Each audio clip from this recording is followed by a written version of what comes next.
एक गांव में एक भूतिया पार्क हुआ करता था। उस पार्क में अगर कोई 6 बजे के बाद जाता तो वो कभी अपनी ज़िंदगी में उस पार्क से बाहर नहीं निकल सकता था। अहमद और हादिया दोनों बहन भाई थी। अहमद अपने बहन को बोलता है कि चलो घर चलें, 6 बजने वाले हैं, मगर हादिया बोलती है मैं नहीं जाऊंगी, यहाँ पर कोई भूत नहीं है, मुझे यहाँ पर खेलना है और झूले भी लेने हैं, तुमने जाना है तो जाओ। उसका भाई चले जाता है, लेकिन थोड़ी देर बाद उसके सामने एक डरावनी चुड़ैल की बच्ची आकर खड़ी हो जाती है। हा, तुम्हें किसने बोला था कि यहाँ रहना हो? अब तुम कभी नहीं घर जा सकोगी। हा। नहीं, मुझे घर जाने दो, मुझे मम्मा पास जाना है, प्लीज़, तुम्हें तुम्हारी माँ का वास्ता। तुम मुझे मेरी माँ का वास्ता दे रही हो, जिसे मैंने आज तक देखा भी नहीं, लेकिन मेरी एक सौतेली माँ भी है जिसको मेरे बारे में कुछ ख्याल होगा कि नहीं। मैं तुम्हें नहीं जाने दूंगी। हा। मुझे मालूम हो गया है कि तुम्हारे साथ क्या हुआ है, प्लीज़ मुझे जाने दो। मेरी माँ तो जिंदा है ना, वो मेरे बारे में परेशान हो रही होंगी, हो सकता है कि वो मेरे बगैर मर जाए, फिर क्या होगा।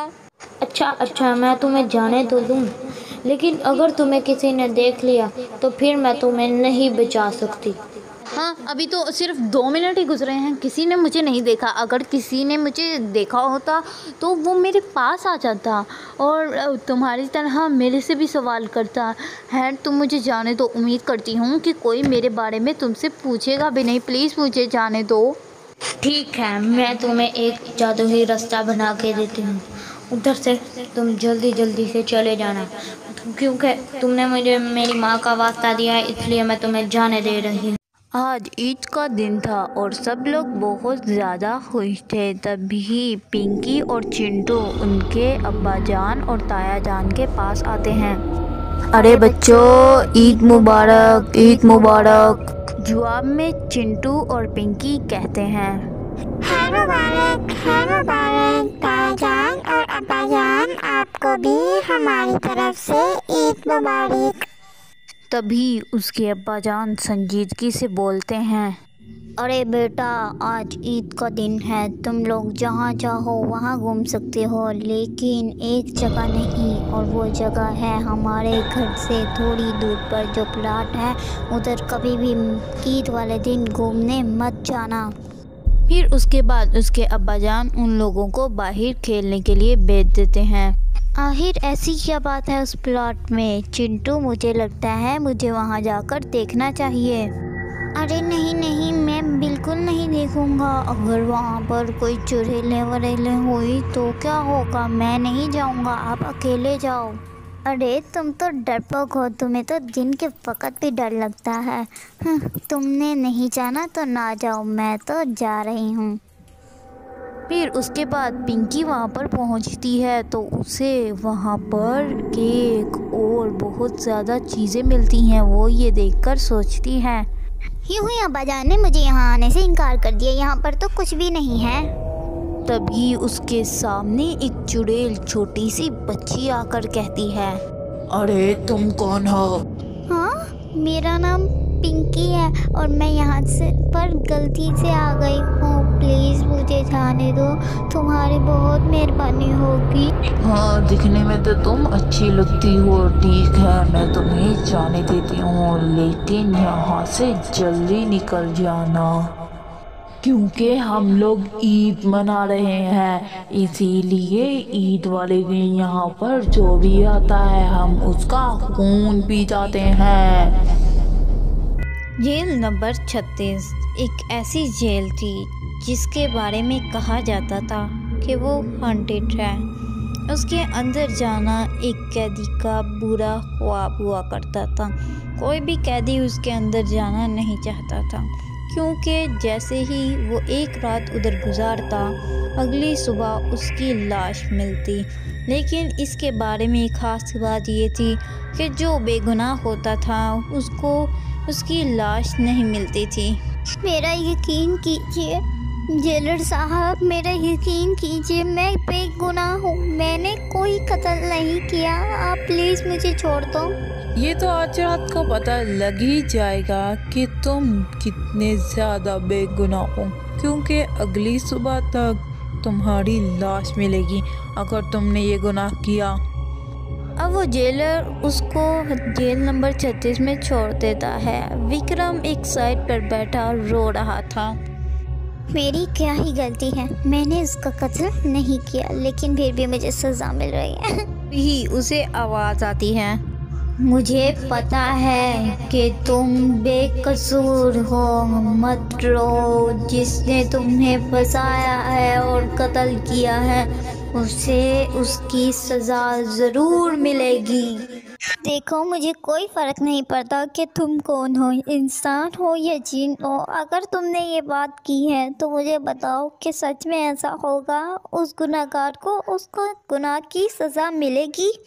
अगर तुम गुनाहगार होते तो मैंने अभी तक तुम्हें मार देना था, लेकिन तुमने ये गुनाह किया ही नहीं। अभी जाता हो और जिसने ये गुनाह किया है उसे पकड़कर यहाँ पर लाता हूँ। मैंने सुना था कि ये चुड़ैलें और जिन बहुत ज़्यादा खतरनाक और बुरे होते हैं, ये इंसानों के दुश्मन होते हैं, लेकिन तुमने इस सब को गलत साबित कर दिया। तुम्हारे शुक्र। फिर वो जिन उस गुनाहगार को मार डालता है और सुबह तक बच जाने की सूरत में जेलर को यकीन हो जाता है कि ये बेगुनाह है।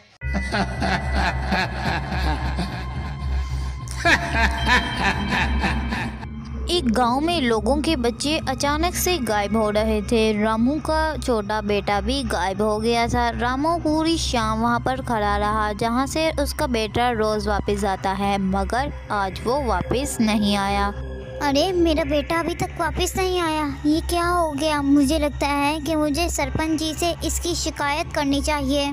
फिर वो सरपंच जी से शिकायत लगाता है, मगर सरपंच जी उसकी बात को संजीदा नहीं लेते हैं। एक दिन सरपंच जी का खुद का छोटा बेटा गायब हो जाता है। वो बहुत ज़्यादा परेशान होते हैं। अरे नहीं, मेरा छोटा बेटा चिंटू, आज दूसरा दिन हो गया है, वो घर वापस नहीं आया। मुझे लगता है कि मुझे पंचायत लगानी चाहिए। फिर सरपंच जी पंचायत लगाते हैं और वो कहते हैं, अरे गांव वालों, मेरा छोटा बेटा चिंटू 2 दिन हो गए हैं, नहीं मिल रहा। इस पर रामू कहता है, अरे जब मेरा बेटा गायब हुआ था तब तो आपने कुछ नहीं किया था, अब आपका बेटा चिंटू गायब हुआ है तो आपने तो पंचायत लगा ली है। आपको तो आपकी गलती का एहसास हो ही गया होगा। हाँ, मुझे मेरी गलती का एहसास हो गया है, लेकिन अब हमें अपने बच्चों को ढूंढना ही होगा। बताओ क्या करें हम सब लोग? मुझे लगता है कि हमारे गांव के पास जो सा कब्रिस्तान है उधर से बच्चे गायब हो रहे हैं, क्योंकि मेरा बेटा भी अक्सर उसी रास्ते से मेरे घर आता है।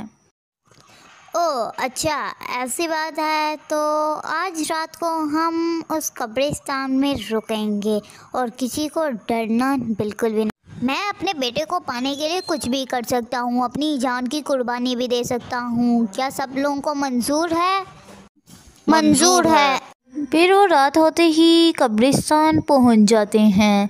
वहां जाकर उनको पता लगता है कि एक जिन सारे बच्चों को चिड़िया बना रहा है। ये देखते ही सब हैरान हो जाते हैं। तभी गांव का सरपंच बोलता है, मुझे तो पहले से ही शक था, क्योंकि कब्रिस्तान में ऐसे जिन चुड़ैलें वगैरह होती हैं, इसीलिए मैं अपने साथ ये दम दरूद वाला बाबा से पानी भरवा कर लाया था। अब हम इसे इसके ऊपर गिरा देंगे। फिर वो लोग ऐसा ही करते हैं और इस तरह वो जिन ख़त्म हो जाता है। अरे वाह, इस जंगल में तो बहुत अच्छे अच्छे शिकार मिल रहे हैं। आज भी नया शिकार मिल गया। उस जंगल में दिन के वक्त कोई भी जाता वो चुड़ैल उसे नहीं खाती थी। रात होते ही जो भी गुजरता उसे खा जाती थी। कुछ दिनों से अब चुड़ैल को शिकार मिलने बंद हो गए। अरे ये हो क्या रहा है? मुझे शिकार क्यों नहीं मिल रहे? ढूंढने पड़ेंगे। तभी उसे पता लगता है कि उस जंगल में उसके साथ साथ एक जिन भी रहता है, वो भी लोगों को खाता है। मजेदार शिकार था। ये सुनते ही चुड़ैल को बहुत ज़्यादा गुस्सा आ जाता है और वो गुस्से में कहती है, अरे तुम यहाँ से चले जाओ वरना बहुत बुरा होगा। मैं इस जंगल से नहीं जाऊंगा। यहाँ पर रहकर मुझे बहुत ज़्यादा शिकार मिलते हैं। मैं बहुत से जंगलों में गया मगर वहाँ पर मुझे कोई शिकार नहीं मिल रहा था। मैं तो यहाँ से बिल्कुल भी नहीं जाने वाला। अच्छा, तो तुम यहाँ से नहीं जाओगे, ये लो। फिर उसके बाद उन दोनों में लड़ाई होती है और वो दोनों एक दूसरे को ख़त्म कर देते हैं। एक दफ़ा का जिक्र है, एक गांव के करीब एक म्यूज़ियम हुआ करता था। उस म्यूज़ियम के बारे में ये मशहूर था कि उस म्यूज़ियम के अंदर चुड़ैलें रहती हैं। अहमद उसी गांव में रहा करता था। अहमद बहुत ज़्यादा अफसोस लड़का था। वो ये चाहता था कि वो बहुत ज़्यादा अमीर हो जाए, मगर वो काम कोई भी नहीं करता था। जैसे ही उसे इस म्यूज़ियम के बारे में पता लगता है, उसके दिमाग में एक आइडिया आता है। ओह अच्छा, तो ऐसी बात है। मुझे कुछ सोचना पड़ेगा। क्यों ना मैं इस म्यूज़ियम को उसके मालिक से खरीद लूँ। वैसे भी वो इसके किसी काम का नहीं है, वो मुझे दे देगा। फिर बाबा की मदद से सारी चुड़ैलों को ख़त्म कर दूँगा। ये सोचकर वो उसके दोस्त के घर की तरफ चल देता है। मुझे पता है कि तुम मुझे कभी भी ना नहीं कहोगे, क्योंकि तुम मेरे बचपन के दोस्त हो। मुझे कुछ पैसों की ज़रूरत है, तुम मुझे दे दोगे, मैं वक्त पर वापस लौटा दूँगा। अरे परेशान होने की कोई ज़रूरत नहीं है। तुम जितने पैसे मांगोगे मैं उतने पैसे दूंगा। तुम मुझे बताओ कि तुम्हें कितने पैसे चाहिए, मैं उतने दूंगा, क्योंकि मैं तुम्हारे बचपन का दोस्त हूँ। मुझे लगता है कि वो 25 लाख रुपए में तो मान ही जाएगा। तुम ऐसा करो कि तुम मुझे ना 25 लाख रुपए दे दो, मैं तुम्हें वापस कर दूंगा। क्या तुम उसे इस म्यूज़ियम की इतनी कम कीमत दे रहे हो? तुम्हें किसी की भी मजबूरी से फ़ायदा नहीं उठाना चाहिए। मैं तुम्हें पैसे नहीं दूंगा। अरे इसने तो पैसे देने से इनकार कर दिया, अब कुछ तो करना ही पड़ेगा। अरे नहीं नहीं, मेरे पास 25 लाख रुपए और हैं। मैं 50 लाख रुपए में उससे म्यूज़ियम खरीदूँगा। ओह अच्छा, ऐसी बात है। मुझे माफ़ करना कि मैंने तुम्हें शक किया। मुझे वैसे लगता तो नहीं था कि तुम किसी की मजबूरी से फ़ायदा उठाओगे। खैर ये लो मेरा कार्ड, बैंक से पैसे निकलवा लेना। ओह शुक्रिया शुक्रिया। अब असल मज़ा आएगा ना। 25 लाख रुपए में म्यूज़ियम खरीदूँगा और फिर उसके बाद दुगने तिगने पैसे कमाऊँगा। फिर उसके बाद वो 25 लाख रुपए में उस म्यूज़ियम को ख़रीद लेता है। अरे वाह अहमद, मानना पड़ेगा, तो बहुत ज़्यादा शातिर है। 25 लाख रुपए में इतना बड़ा म्यूज़ियम खरीद लिया। अब तुझे अमीर होने से कोई नहीं रोक सकता। मगर फिर उसे उसकी गलती की सज़ा तो मिलनी थी। वो चुड़ैल उसे वहीं पर मार डालती है। एक गांव में कहीं से एक खौफनाक और खतरनाक चुड़ैल आ गई थी। उस चुड़ैल ने पूरे गांव वालों को तंग कर मारा था। वो जहां भी कोई मोटरसाइकिल, कार या फिर कोई भी चीज़ देखती उसमें से पेट्रोल निकाल कर पीने लगती थी। अब वो औरत एक औरत का रूप लेकर गांव में रह रही थी। एक दिन वो मोटरसाइकिल देखती है, वो उसमें से पेट्रोल निकाल कर पी रही होती है। तभी गांव की एक औरत उसे देख लेती है। आखिर मुझे पता लग ही गया कि कौन है वो तुम ही हो जो लोगों की मोटरसाइकिल और कारों में से पेट्रोल और डीजल निकाल के पीती हो। पूरे गांव वालों को बता दूंगी। नहीं, इसने तो मुझे देख लिया, अब ये पूरे गांव वालों को बता देगी। मुझे इसे मारना होगा। फिर उसके बाद वो चुड़ैल अपनी ताकत से उसको आग लगा देती है। गांव वालों मेरी मदद करो, गांव वालों। अरे नहीं, ये कैसी आवाज़ें आ रही हैं? मुझे जाकर देखना चाहिए, कहीं इसने उस चुड़ैल को तो नहीं देख लिया। सब गांव वालों को इकट्ठा कर लेकर जाता हूँ। अरे बाबा, हमारी मदद कीजिए, गांव में एक चुड़ैल आ गई है। वो सबकी मोटरसाइकिल और कारों में से पेट्रोल और डीजल निकाल कर पीती है, और अगर कोई उसे देख ले वो उसे जला देती है। आप हमारी बस कर दो बेटा, मुझे इसके बारे में सब कुछ पता है। ये चुड़ैल पिछले गांव में भी आई थी। पिछले गांव के लोगों ने मुझे ही बुलाया था इसको ख़त्म करने के लिए। जब मैं इसके पास पहुंचा तो ये वहां से भाग गई और इधर आ गई। अब मुझे पता है कि इसको कैसे ख़त्म करना है। कान इधर लाओ। अरे बेटा, इसकी ताकत की वजह पेट्रोल और डीजल है। हम इसी से इसे मारेंगे। इसके ऊपर पेट्रोल और डीजल भरा कर इसको आग लगा देंगे, फिर उसके बाद ये चुड़ैल ख़त्म हो जाएगी। फिर वो लोग ऐसे ही करते हैं और इस तरह वो चुड़ैल ख़त्म हो जाती है। रेशमा बहुत ज़्यादा खूबसूरत और अमीर लड़की हुआ करती थी, इसीलिए सारे गांव के लोग उससे जेलस हुआ करते थे। अरे रेशमा, मुझे भी बताओ अपनी खूबसूरती का राज और अपने अमीर होने का राज। मैं भी जानना चाहती हूँ, और मैं भी अमीर होना चाहती हूँ और खूबसूरत दिखना चाहती हूँ। अरे ये सब कुछ तो मुझे विरासत में मिला था, इसीलिए मैं इतनी ज़्यादा खूबसूरत और अमीर हूँ। खैर छोड़ो ना, तुम बताओ क्या पियोगी? इसी तरह वो हमेशा बात को उल्टा दिया करती थी, मगर एक बुरी बात उसके बारे में ये थी कि वो रात के वक्त एक चुड़ैल बन जाती थी जो बहुत ज़्यादा बदसूरत थी, क्योंकि उस पर किसी ने जादू किया था। दूसरी तरफ विमला, आखिर ये इतनी ज़्यादा अमीर और इतनी ज़्यादा खूबसूरत क्यों है? मुझे भी इतना ज़्यादा खूबसूरत होना ही होगा। अरे यकीनन तुम रेशमा के बारे में सोच रहे हो, इसीलिए तो इतना बुरा मुंह बनाया हुआ है तुमने। वो तुम्हें कभी भी अपनी खूबसूरती और अमीरी का राज नहीं बताएगी, इसीलिए तुम इस बारे में सोचना बंद कर दो। ऐसे कैसे बंद कर दूँ? उस रेशमा को तो मैं छोड़ूंगी नहीं, उसकी सारी दौलत हत्या लूँगी। रेशमा, अब तुम मेरे से बचकर रहना। इस पर उसका शौहर गुस्से से कहता है, मैंने तुम्हें कितनी बार कहा है कि रेशमा के बारे में सोचना बंद कर दो। वो तुम्हें कभी नहीं बताएगी कि वो इतनी अमीर क्यों है और इतनी ज़्यादा खूबसूरत क्यों है, क्योंकि ये सब कुछ उसे विरासत में मिला है। अब उसके बारे में सोचना बंद कर दो। ठीक है, मैं उसके बारे में सोचना बंद कर देती हूँ। रेशमा, तुम्हें मैं छोड़ूंगी नहीं। तुम्हारी वजह से मैंने अपने शौहर से लड़ाई तक कर ली। मुझे उसकी खूबसूरती और अमीरी का राज जान के रहना है।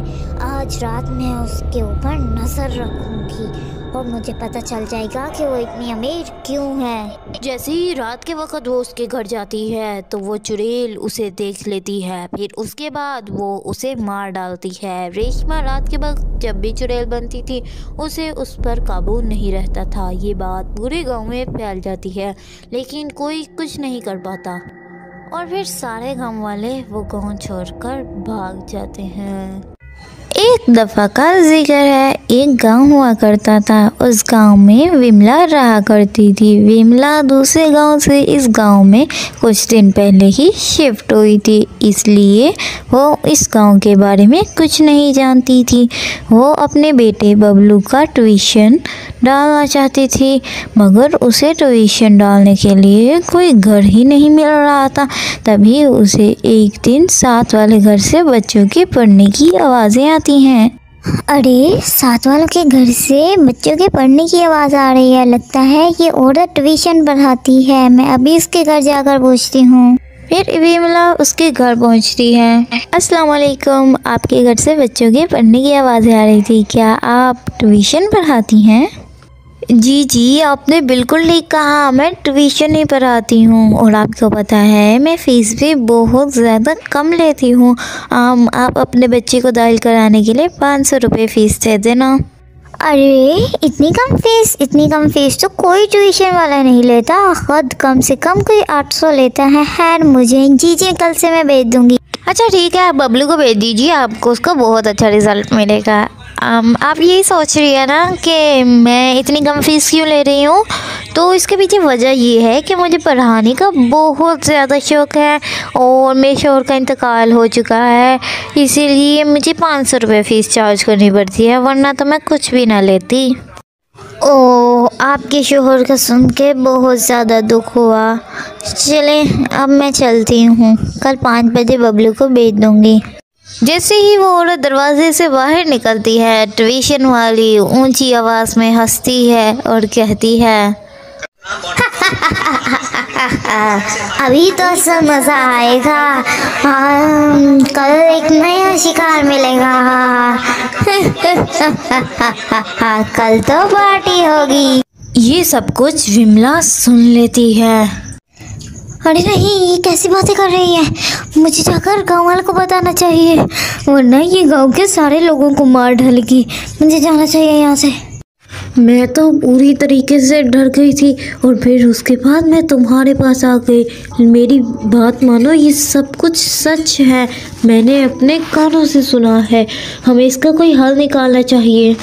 अरे तुमने ये सब कुछ कैसे देख लिया? वो मकान तो 5 साल से खाली पड़ा हुआ है। ये सुनते ही विमला चौंक जाती है और आज तक पता नहीं लग सका कि वो औरत कौन थी।